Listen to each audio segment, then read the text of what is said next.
আচ্ছা, এই ভিডিওটি ইনভেস্টিং পারপাস এবং অবশ্যই লং টার্ম ইনভেস্টরদের জন্য। Buy on dip, sell on rise, এটাই কিন্তু বাজারের মূল মন্ত্র। মানে কম দামে কেন, বেশি দামে বেচো। যারা শেয়ার বাজারে ব্যবসা করে, অভিজ্ঞ যারা রয়েছে, তারা কিন্তু এটাই করে। কিন্তু আমাদের মতো রিটেল ইনভেস্টর যারা বিগিনার আর কি, তাদের কিন্তু ঠিক উল্টোটা হয়ে যায়। যখন কোনো শেয়ার দৌড়তে শুরু করে, যখন র্যালি দেওয়া শুরু করে, সকলের ফোকাসে চলে আসে, সেটাকে ভালো লাগতে শুরু করে এবং আমরা পিকে গিয়ে সেটাকে কিনতে চাই। আর যখন সেটা পিকে যেহেতু কেনা হলো, সেটা কিন্তু যে কোনো একটা স্বাভাবিক কারণেই কিন্তু একটা কারেকশন আসবেই। যখন কোনো শেয়ার বড়সড় একটা র্যালি দেয়, তারপরেই কিন্তু একটা কারেকশন আসে, এটাই স্বাভাবিক। এভাবে আপ ডাউন করতে করতেই একটা শেয়ার উপরের দিকে ওঠে। তো পিকে কেনা যেহেতু হয়েছে, সেহেতু যখন নিচের দিকে নামবে, কারেকশন আসবে, তখন কিন্তু সেটা আর সেই লসটা সহ্য হবে না। তখন কিন্তু এই যখন নিচের দিকে নামতে থাকবে, তখনই কিন্তু আমরা বিক্রি করে দেবো। মানে উল্টোটা হলো, মানে বাই অন রাইজ হলো আর সেল অন ডিপস হলো। তো এক্ষেত্রে সেজন্যই কিন্তু 90% কিন্তু মার্কেটে কিন্তু লসই করেন। তো যাই হোক, বর্তমানে আমাদের বাজার যদি দেখেন, সে মানে ওভারঅল মার্কেট কিন্তু প্রচণ্ড বুলিশ রয়েছে। গত 5 বছরের হিসাবে আপনি যদি দেখেন, মার্কেট প্রায় ডবল করে হয়ে গিয়েছে। 5 বছরে 92% মতো হয়েছে। আর 1 বছরে যদি দেখেন, প্রায় 30% মতো রিটার্ন দিয়েছে, যেটা কিন্তু মানে যেটা এভারেজ, তার চেয়ে কিন্তু অনেক বেশি রয়েছে। বলতে গেলে মার্কেট পিকে রয়েছে এখন। তো এক্ষেত্রে এই মুহূর্তেও কতগুলো স্টক যেগুলো সেক্টরের লিডিং কোম্পানি, সেগুলো কিন্তু কারেকশনে রয়েছে। আর সেক্টরের লিডিং কোম্পানি মানে তারা বহুত দিনে পুরনো ব্যবসায়ী, অনেক দিন ধরে ব্যবসা করছে, প্রচণ্ড শক্তিশালী তাদের ব্যবসা ডুবে যাওয়ার সম্ভাবনা কিন্তু খুবই কম। যেহেতু মার্কেট লিডার কোম্পানি, মানে তারা অনেক কিন্তু ঘাত প্রতিঘাত সহ্য করে তারপরে আজকের ডেটে কিন্তু সে মার্কেট লিডার হয়েছে। তো এক্ষেত্রে এই যে লিডিং কোম্পানিগুলো কিন্তু কারেকশনে রয়েছে। সে অনেকগুলো সেক্টর ওয়াইজ কিন্তু পারফরমেন্স মানে কারেকশন ছিল। যেমন কি আইটি সেক্টরটা কিন্তু কারেকশনে ছিল, কিছুদিনের মধ্যেই কিন্তু রিকভার করে ফেললো। আপনি যদি দেখেন যে আইটি সেক্টরের লিডিং কোম্পানিকে টিসিএস কিন্তু একটা বড়সড় কারেকশনের মধ্যে ছিল, বা কনসলিডেশন ফেজের মধ্যে বহুত দিন ধরে ছিল। প্রায় মানে 20%-এর ওপর, 30%-এর ওপর কিন্তু কারেকশনে চলে এসেছিল। তারপরে বহুত দিন কনসলিডেশন ফেজে থাকার পর ইদানিং কিন্তু পুরনো যে হাই ছিল, সেটাকেও কিন্তু ভাঙতে চলেছে। তো বর্তমানে 4200 টাকার আশেপাশে চলছে আর কি। তো এই আইটি সেক্টরটা কিন্তু মোটামুটি রিকভার করে ফেলেছে। এখনও কতগুলো সেক্টর রয়েছে যেগুলো কিন্তু কারেকশনে রয়েছে, মানে সেক্টর ওয়াইজ কারেকশনে রয়েছে। সেক্ষেত্রে সেই সেক্টরের যে লিডিং কোম্পানি, সেটাও কিন্তু কারেকশনে রয়েছে। তো সেগুলোকে পরিচয় করে দেওয়া হবে এই ভিডিওতে। তো চলে আসি সেই কোম্পানিগুলোর পরিচয় যেগুলো মার্কেট লিডার কোম্পানি কিন্তু কারেকশনে রয়েছে। তো প্রথম যেটা কোম্পানি রয়েছে, সেটা হচ্ছে ফার্মা সেক্টরের স্টক। ফার্মা সেক্টরের লিডিং কোম্পানি হচ্ছে ডিভিস ল্যাব। আপনি যদি দেখেন, গত 1 বছরে মোটামুটি 25%-এর মতো রিটার্ন দিয়েছে, ঠিক আছে, মানে পজিটিভই রয়েছে। কিন্তু আপনি লং টার্মে হিসেবে দেখলেও কিন্তু টাকার ডবল করে দিয়েছে, 111%, মানে একটা কারেকশনে রয়েছে। দেখুন কতটা কারেকশনে রয়েছে। এখনও অল টাইম হাই থেকে, মানে যেটা হাই মেরেছিল সেখান থেকে প্রায় 35%, 37% এরকম কারেকশনে রয়েছে। ঠিকঠাক দেখলে হয়তো 40%-এর কাছাকাছি হতে পারে। তো 3510 টাকায় চলছে, যেটা কিন্তু 5000 টাকার উপরে চলতো এক সময়। তো সেই স্টকের যদি আপনি দেখেন, এটা তো মার্কেট লিডার কোম্পানি। 93,000 কোটি মার্কেট ক্যাপিটাল, পি 67 রয়েছে, রিটার্ন অন ইকুইটি 15 রয়েছে, বুক ভ্যালু 478 রয়েছে। তারপরে 3500 টাকার আশেপাশে চলছে, ফেস ভ্যালু 2 রয়েছে, ডিভিডেন্ডও দিচ্ছে 0.86% হিসাবে। তো এই কোম্পানিকে নিয়ে কিচ্ছু বলার নেই, এগুলো ফান্ডামেন্টালি প্রচণ্ড স্ট্রং স্টক। এরপরে আমরা যদি কেমিক্যাল সেক্টরে যাই, কেমিক্যাল সেক্টরের মার্কেট ক্যাপিটালের দিক দিয়ে 1 নাম্বার হচ্ছে পিডিলাইট ইন্ডাস্ট্রি। তো পিডিলাইট ইন্ডাস্ট্রি কিন্তু মোটামুটি কিন্তু কনসলিডেশন যে ফেজটা ছিল, সেটাকে কিন্তু অতিক্রম করার চেষ্টা করছে অলরেডি। 2927 টাকায় বর্তমানে চলছে। দেখুন চার্টটা দেখলেই বুঝতে পারছেন, 5 বছরে একটা রেঞ্জের মধ্যেই কিন্তু ওঠানামা করছিল। ইদানিং কিন্তু এই সেই যে রেঞ্জটা কিন্তু ভাঙার চেষ্টা করছে। তো এটাকে বাদ দিলাম। এর পরের যেটা কোম্পানি, মানে দ্বিতীয় নাম্বারে যেটা রয়েছে, সেটাও কিন্তু আপাতত কিন্তু কনসলিডেশন ফেজের মধ্যে দিয়েই রয়েছে। দেখুন লম্বা একটা কনসলিডেশন ফেজ। এখনও যদি দেখেন যে হাই মেরেছিল, সেখান থেকে হয়তো দেখবেন যে 12-15%-এর মতো কিন্তু কারেকশনে রয়েছে। তো এই কোম্পানিও কিন্তু ফান্ডামেন্টালি প্রচণ্ড স্ট্রং। এর যে মার্কেট ক্যাপিটাল দেখুন, এর মার্কেট ক্যাপিটাল 72,000 কোটির উপরে রয়েছে, প্রাইস আর্নিং রেশিও 49 রয়েছে, রিটার্ন অন ইকুইটি 22%, 23%-এর কাছাকাছি, বুক ভ্যালু 366, বর্তমানে 2400 টাকার আশেপাশে চলছে, ফেস ভ্যালু 10ই রয়েছে এটার, আর ডিভিডেন্ডও দিচ্ছে 0.30% হিসাবে। তো এই কেমিক্যাল সেক্টরটা গোটাটাই কিন্তু এখন পর্যন্ত কারেকশনে রয়েছে। আপনি যদি দেখেন আইটি সেক্টরটা মোটামুটি রিকভার করে ফেলেছে, কিন্তু এই মোটামুটি যে এই সেক্টরটা কিন্তু এখনও কারেকশনেই রয়েছে। তো এই ক্ষেত্রে এই সেক্টরেরই আলাদা বিভাগে কাজ করে, যে বিভিন্ন ধরনের কেমিক্যাল তৈরি করে একটা কোম্পানি। সেক্ষেত্রে যে অ্যাগ্রো কেমিক্যাল নিয়ে কাজ করে, অ্যাগ্রো কেমিক্যালের ক্ষেত্রে যে লিডিং কোম্পানি মার্কেটের, সেটা হচ্ছে পিএ ইন্ডাস্ট্রিজ লিমিটেড, যেটা কিন্তু ওই একই রেঞ্জের মধ্যে ঘোরাঘুরি করছে, মানে কনসলিডেশন ফেজের মধ্যে দিয়ে যাচ্ছে। বর্তমানে 3719 টাকায় চলছে। তো এই কোম্পানির ফান্ডামেন্টাল প্যারামিটার দেখুন, 56,000 কোটির মার্কেট ক্যাপিটাল, 35 রয়েছে পি, রিটার্ন অন ইকুইটি 18.5 রয়েছে, বুক ভ্যালু 526 রয়েছে, 3726 টাকায় চলছে। ফেস ভ্যালু 1 রয়েছে, ডিভিডেন্ড দিচ্ছে 0.27% হিসেবে। তো এরপরের যেটা কোম্পানি, সেটা ব্যাংকিং সেক্টরের এইচডিএফসি ব্যাংক। তো আপনারা জানেন যে এইচডিএফসি ব্যাংকের কিছুদিন আগেই মার্জার হলো।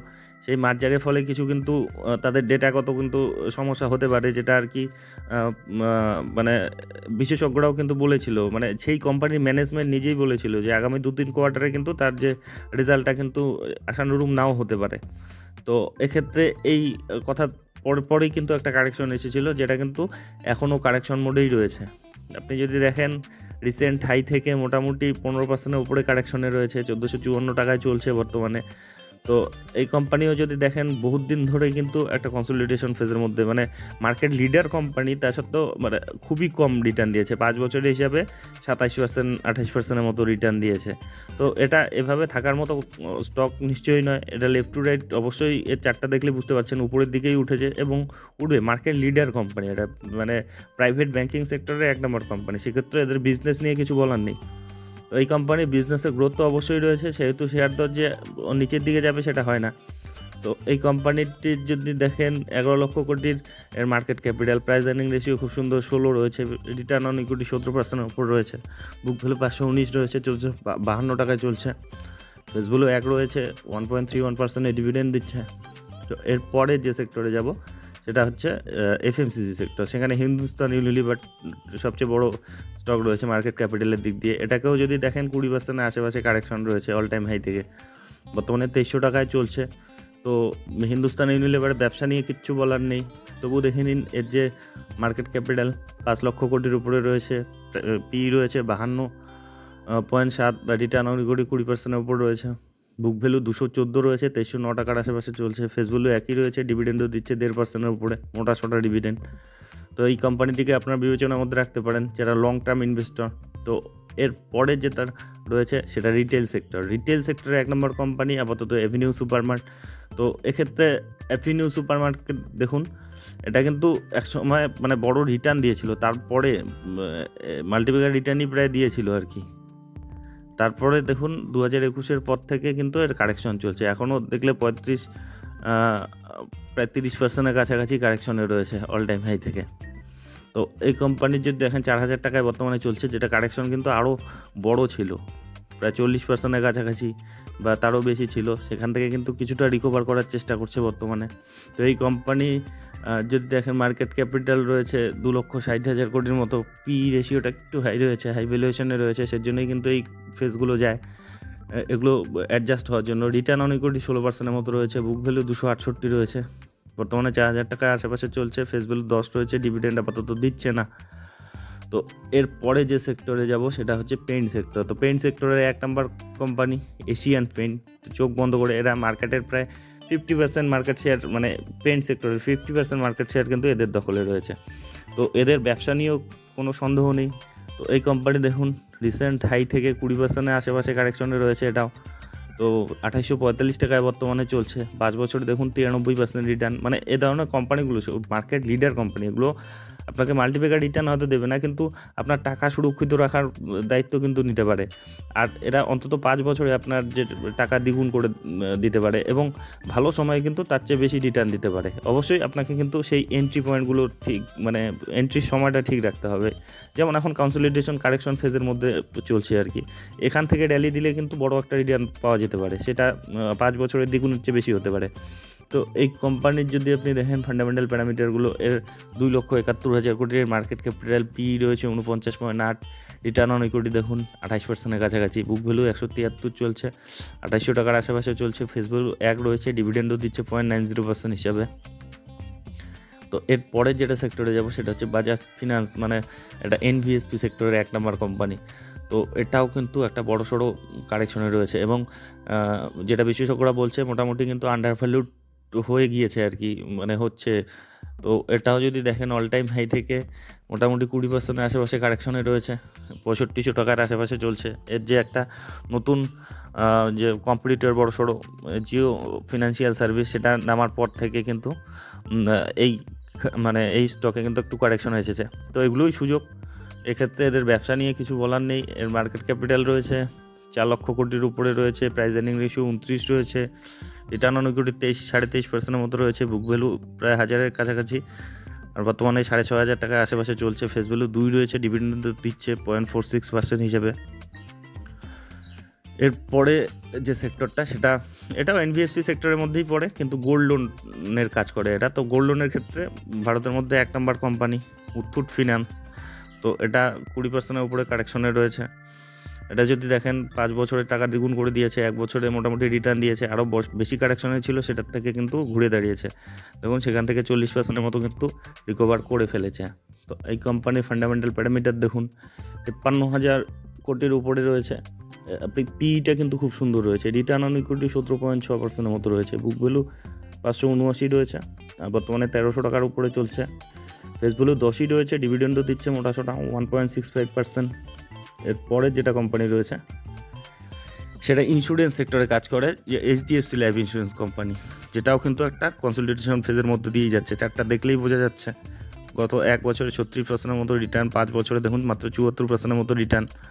তো এদের ব্যবসা নিয়ে কিছু বলার নেই। ব্যবসা আপনি যদি ডিটেলসে দেখেন, এদের যে সেলস, প্রফিটেবিলিটি, রেভিনিউ এগুলো দিন দিন বাড়ছে, কিন্তু একটা কনসলিডেশন ফেজের মধ্যে দিয়ে যাচ্ছে, কারেকশন ফেজের মধ্যে দিয়ে যাচ্ছে। তো এই কোম্পানির দেখুন মার্কেট ক্যাপিটাল 1,35,000 কোটি, পিইটা একটু হাই রয়েছে এখনও 89 মতো রয়েছে, রিটার্ন অন ইকুইটি 9.5%-এর মতো রয়েছে, বুক ভ্যালু 65 রয়েছে, ফেস ভ্যালু 10 রয়েছে, ডিভিডেন্ডও দিচ্ছে 0.30% হিসাবে। তো যাই হোক, এই যে সেক্টরের এই লিডিং কোম্পানিগুলো, এগুলোর পরিচয় নিয়ে এই ভিডিওটা ছিল, কারণ এগুলো লিডিং কোম্পানি, এদের ব্যবসা নিয়ে কিচ্ছু বলার নেই। ব্যবসা প্রচণ্ড শক্তিশালী ব্যবসা এবং ফান্ডামেন্টালি প্রচণ্ড স্ট্রং, কিন্তু বর্তমানে কিন্তু যে কারণেই হোক কারেকশনে রয়েছে। তার জন্য যে এদের মানে ভয়াবহ কারণ যে এদের ব্যবসা ধ্বংসের দিকে চলে যাচ্ছে কিংবা ইন্টারনাল কোনো বড় সমস্যা হয়ে গিয়েছে, সেজন্য যে সেই কারেকশনগুলো চলছে সেটা কিন্তু না। তো এগুলোই কিন্তু সুযোগ হয়ে দাঁড়াতে পারে লং টার্ম ইনভেস্টরদের ক্ষেত্রে, এগুলো ডিপে রয়েছে। তো সেই জন্যই পরিচয় করে দেওয়া হলো এই ভিডিও এই কোম্পানিগুলোকে। তো যাই হোক, এ ধরনের ভিডিও যদি আপনাদের উপকারে লেগে থাকে তবে অবশ্যই চ্যানেলটি সাবস্ক্রাইব করে রাখবেন। আর একটা কথা, অবশ্যই এগুলো কোনো ধরনের রিকমেন্ডেশন নয়, কারণ শেয়ার বাজারে আমি কোনো বিশেষজ্ঞ নই কিংবা সেবি রেজিস্টার্ড অ্যানালিস্টও নই। আমি যা দেখছি, শিখছি, সেগুলোই আপনাদেরকে শেয়ার করার চেষ্টা করছি। আর আপনারা যখন ইনভেস্টমেন্ট করতে যাবেন আরও ডিপলি অ্যানালাইসিস করবেন, আপনাদের যে ফিনান্সিয়াল অ্যাডভাইজার রয়েছে তাদের উপদেশ নেবেন, আর অবশ্যই রিস্ক ম্যানেজমেন্ট ঠিকঠাক রেখে তবে কিন্তু ইনভেস্টমেন্টের কথা ভাববেন। তো যাই হোক, ভিডিওটি শেষ পর্যন্ত দেখার জন্য ধন্যবাদ।